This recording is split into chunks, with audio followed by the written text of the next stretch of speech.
Mark Meldrum, Meldrum's Monster Garage, Northern Ohio Chevelle Club, and we've got Steve, and he's the owner of this beautiful 1970 SS Chevelle. And say good morning, Steve. Morning, Mark. How you doing? Good. So tell us a little bit about this Chevelle, like how long you've owned it and some of the options it has on it. Well, bought it in 1984.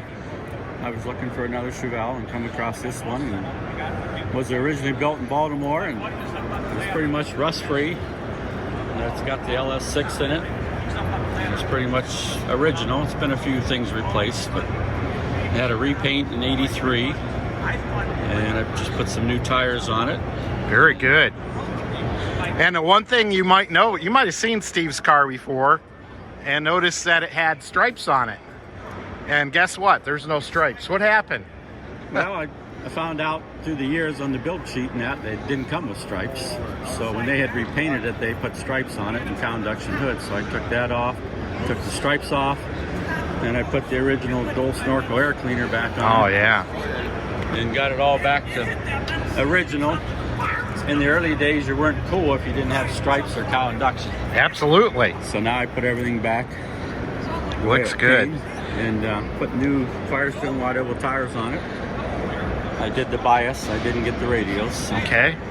Got to be back old school the way it came. Let's take a walk back here, kind of peek inside. Steve's got some neat memorabilia with the car. He's got on display. He's got an 8-track player. You know, Mark likes 8-track players. Yeah, that was the most expensive option. That was $372. Wow. Couldn't afford $49 for stripes, but we have to have $372 8-track player. That's funny. And I got the promotional dealership tape that they give you when you get an 8-track. Oh my gosh. Very cool. Very cool. Then over the years, I've been collecting stuff. I got a couple of Virginia maps at the swap meets to put in there to look. So where was this car came from? Virginia originally, from Yes. a dealership there. Yeah. And I think it was Rosendahl. Yes, the dealer emblem's on the trunk. And you might remember from Meldrum's Monster Garage that he had a car from this same dealership, a 72 Chevelle. And unfortunately, I didn't save my matches from the dealership, Steve. That's all right. But look at all this cool stuff in here. Yeah, I've been collecting stuff over the years. That's all my license plates that I've had through the years. And I got the accessory little catalog. And I just found the 2 Hot Wheels and Matchbook catalogs from 1970. So I throw them in the trunk. That's cool. And I got the original paint code when you would go to the dealer and you would choose your colors you wanted. So what color green do they call this? This is forest green, code 48. Forest green. Okay, there you go.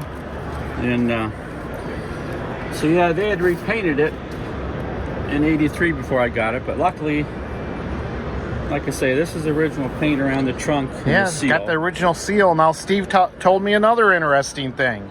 Look at this little dot right here.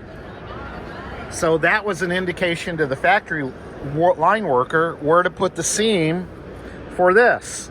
Now, we went, and what are these other 2? Those are 2 paint marks. They would, after they put the seal on, they would close the trunk and do the water test. Okay. And they'd open it, and if it had no leaks, then you got the stripes put on there, to pass the water test. Very good. Now, another interesting thing I want to say about this dot is we went home and we looked at some 69 and 68 Chevelles. They don't have that dot. So this must be something that started up in 1970, or maybe it was specific to an assembly plant. I'm not sure. Yeah, and you can always tell if one's been rear-ended or if that was rusted out and replaced, because the replacement panels wouldn't have that. Exactly. Very cool. Well, thanks for the walk around, Steve, and enjoy the show. Thanks. Now we're going to go over to Mike. He's anxiously waiting. Mike with us, and say good morning, Mike. Good morning. You got a beautiful 69 Chevelle, and I'm telling you, when he starts this thing up, the whole building was rumbling. I'm telling you, what kind of engine do we got in here, Mike? 32 cubic inch, 805 horsepower on the dyno. Wow. And what kind of carburetor we've got on there? 1050 Holly. That is the biggest Holly I've ever seen. Is it the biggest one they make? They got 1150s. I think they got a 1250. Oh too. my God, that's certainly huge. And tell me about the car. What do you do with it mainly? Just take it to shows and drag race it. Drag race it. So Runs 1050s. I was gonna ask 1050s. 1040 is the best time at 130, 129, 130 most of the time. Wow, that is pretty stout. That's gotten to be an exciting ride. Too slow. Too slow. That's what a true Chevelle guy would say. Too slow. Let's take a peek on the interior of the car. It's got a beautiful orange paint job. Was that the original color of the car? The car originally was yellow with a 307 3-speed on the Oh, car. okay. So this is just the perfect kind of car to kind of modify and do this kind of stuff with it.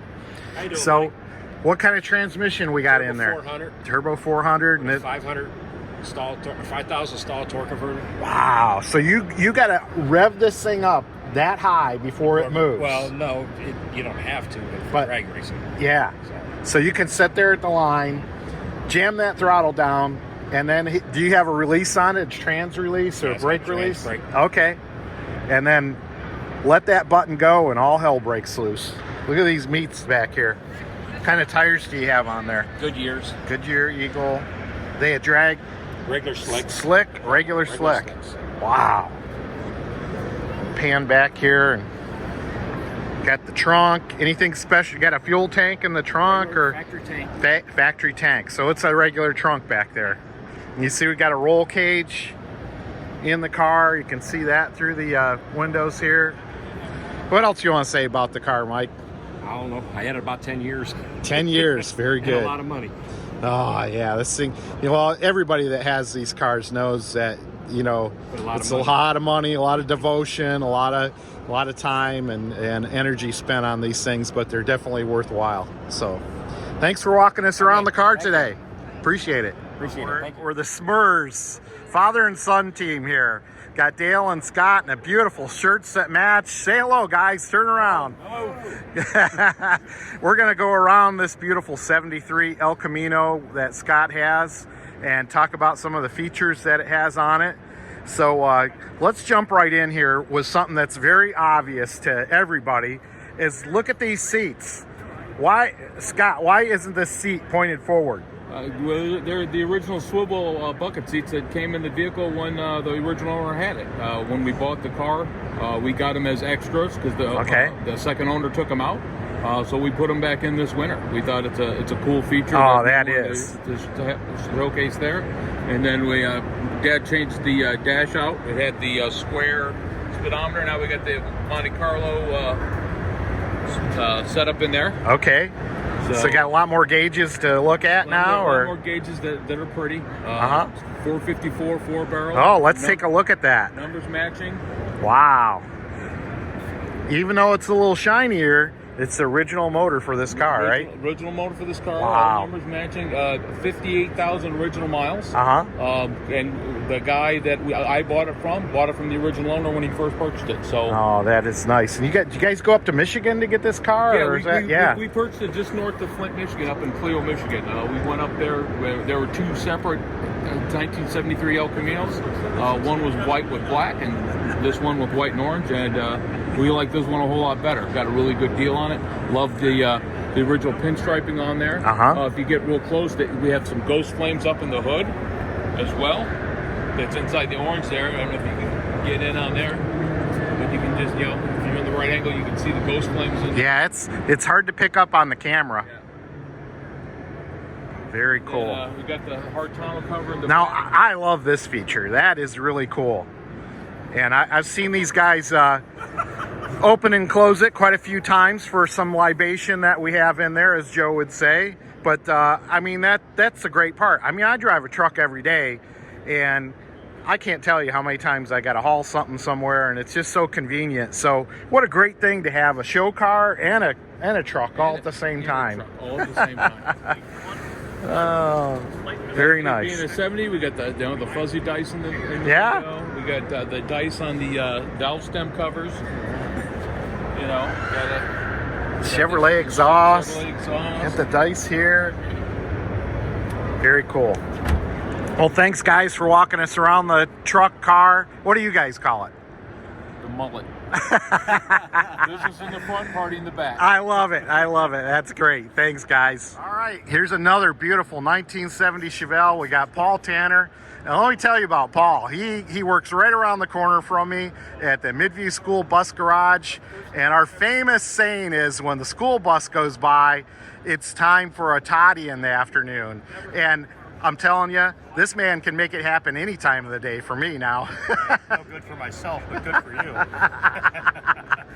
But tell us a little bit about this beautiful 1970 Chevelle, Paul. It's a 70 that I just finished putting together. It's got a L78 396 in it, 1C 4-speed, 331 12-bolt in it. Built it as a driver. So, kind of happy with the way it turned out. And, The paint job on this car is just spectacular. I know, guys, you know, everything looks good on camera, but I'm telling you, as a person looking at this right next to it, it's just spectacular. Who did the paint job on this? His name's Andy Kellerman. He is out of Kellerman's Collision down in Wadsworth, Ohio. Wadsworth. And hey, we were just down in Wadsworth about a week ago. But this is very cool. Tell us about the motor. The motor is a 1970 CE 396, 375 horse. I managed to run across that from a fellow club member. He was not going to use it, so I purchased it and set it right in the car, and Looks good. 110 and runs nice. Yeah. And for you guys that don't know, CE is counter exchange, I think is what they called it back in the day. Let's so you could go to your dealership and buy a motor, and that's how it would be stamped on the block. Let's take a look inside. I'm telling you, Paul did these seats himself with legendary interior, and they are spectacular. I mean, he did a good job. There's no wrinkles or creases or any. I mean, I commend you on your seat job, Paul. Thank you. Great job. The interior looks beautiful on this car, and I wish you luck in keeping it clean. Yeah, I'm going to try. It gets driven, so we'll see how many chips get on it over the summer. Yeah, white interior. So Absolutely. 4-speed. The dash looks good in there. Just beautiful. What else do you want to tell us about the car, Paul? Well, there's not much more to say that the camera can't tell you about it. Got the original owner that I bought it from stopping up today, and he hasn't seen it since it's been done. That's just very It's cool. gonna be a really good time. That's good. I Enjoy it. hope we can meet him too. Absolutely. So, all right. Thank you so much. Thank you. Appreciate it.